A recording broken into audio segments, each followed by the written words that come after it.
When I first was writing a number of these courses with other team members, we realized that the student manual, that for the first years in the early 90s, I was the one who was doing a lot of the teaching together with Bob Sabian in Costa Rica, and I was in Honduras.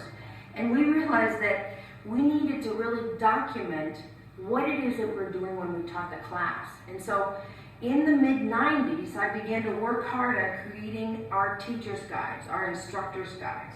And so each of these courses has their corresponding instructor's guide.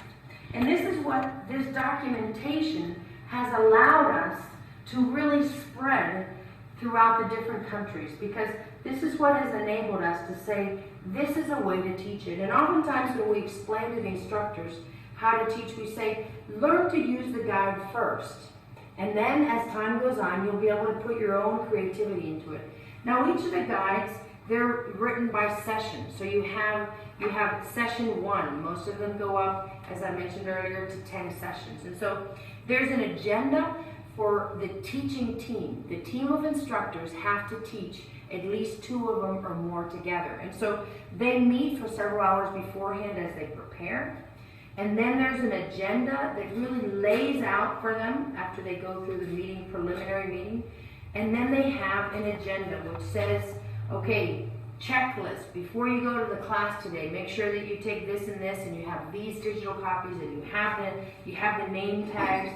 And then basically throughout the 4 hours, it talks about how long you teach, what group they're in, what methodology that you can use, and then notes and materials. And so each of the classes is pretty well laid out. As I said, they start just learning how to teach the courses.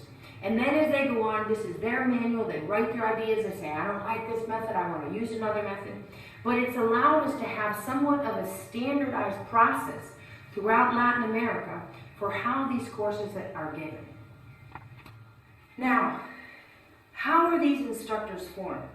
We said that the instructors of these courses are formed in IFIs. Now, in an IFI, it's a 17-long-day event. And throughout that, they learn not just about the content.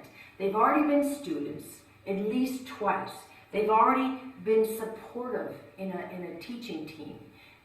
Just to get to the IFI is a 2 or 3 year process. But when they arrive there, they have to have what we call the incarnated curriculum. Now, the incarnated curriculum is not the explicit curriculum. This is explicit, it's written. Incarnated means that you teach who you are. And so these 17 days are very much of a shaping process in the person's life.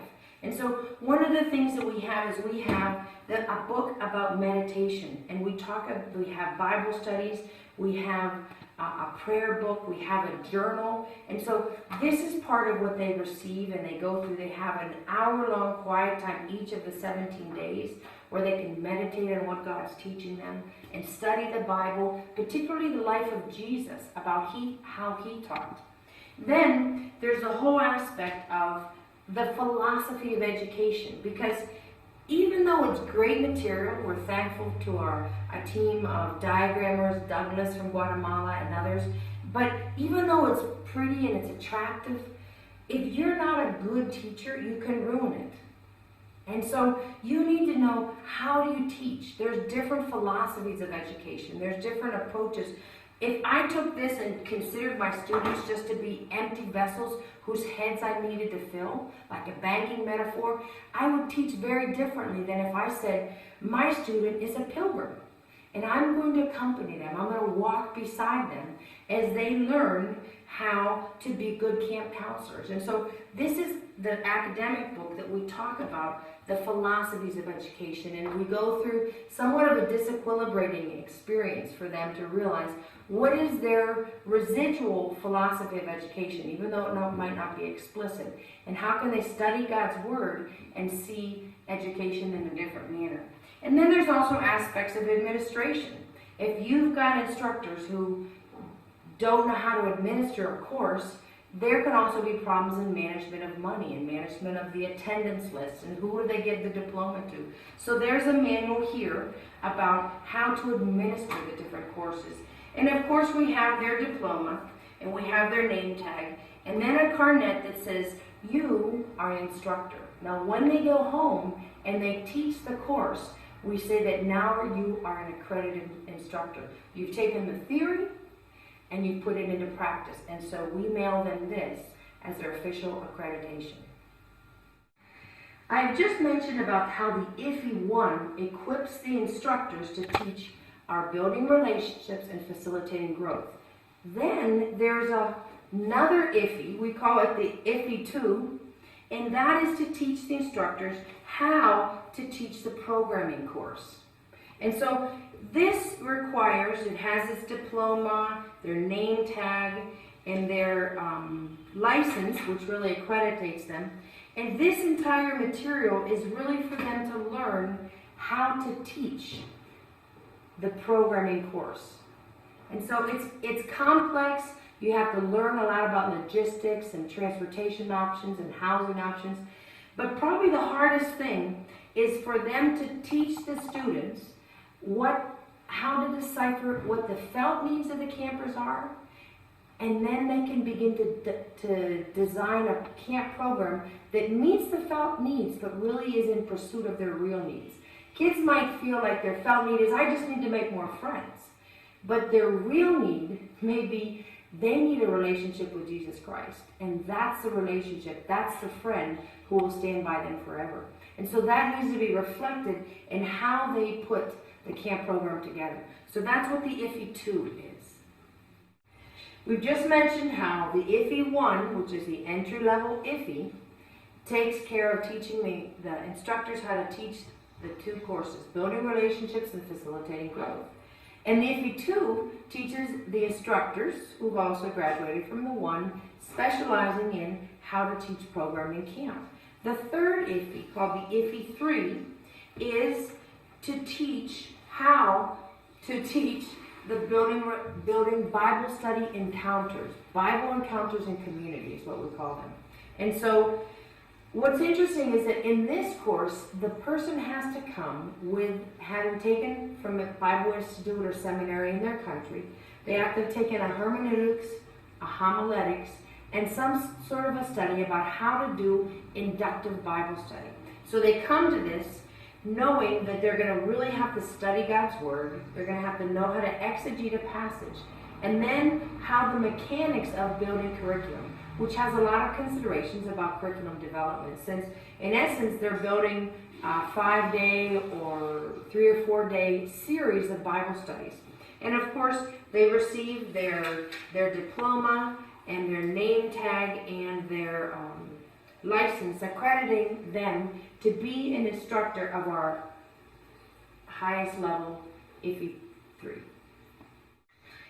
For the whole ropes course, the low ropes course, the experiential learning, a person can take this course right after they take our entry-level course. So they can take it in between any of these courses. And so this is a person who needs to know, how do you teach other people to do experiential learning? And so we have what's called an event. It's not an IFE, it's called a seminar. And it's called a Seminar of Low Ropes Initiative. And so this is a week-long event, where this is a 17-day, 1, 2, and 3. This is just a week long, and actually it's very much on-the-job training, because during this week, those who have 100 hours of being a facilitator of experiential education are able to be chosen to attend, where then they can go back to their country and they can train other people to be facilitators. And so this event is a week long, and it also has its diploma, its name tag, and its license, where you are accredited to be in your country and you're able to train other people how to facilitate experiential learning. Well, we're finally at the top of the pyramid of this leadership development and layered leadership. And so this is where we have those who are the 15 professors. Okay? This is a multicultural team, and this is the team that will be in charge of teaching all the different IFEs, which might take, we might have an IFE 1 year, an IFE 2 the next year, an IFE 3 the next year after that, and then we go back to an IFE 1, and it may take place from Mexico to Central America. Now, this group of people receive their training, and they have what's called the guides. Now, the guides are the ones that actually tell you how to run a 17-long-day event. And so, if you look closely at this guide, you'll notice that there's like 17 tabs on this that basically teach you how to teach each of those 17 days. We meet for a week beforehand. We have what we call a pre-IFE, as you can see, a pre-IFE. And again, it's a lot about leadership development. It's about formation. And so this event is based on these two documents. For our IFE 2, we have another guide. And this is a guide that tells you what's going to take place during those 2 weeks of the IFE 2. And so beforehand, we meet a week and we teach them. I have some material that I've added from studies that I'm currently involved in that are called brain rules, and it's basically how to teach in such a way, in the same way that your brain learns. And so there's supplemental material we give to them. For the IFE 3, we have another guide, and this basically teaches the team of professors how to run the IFE.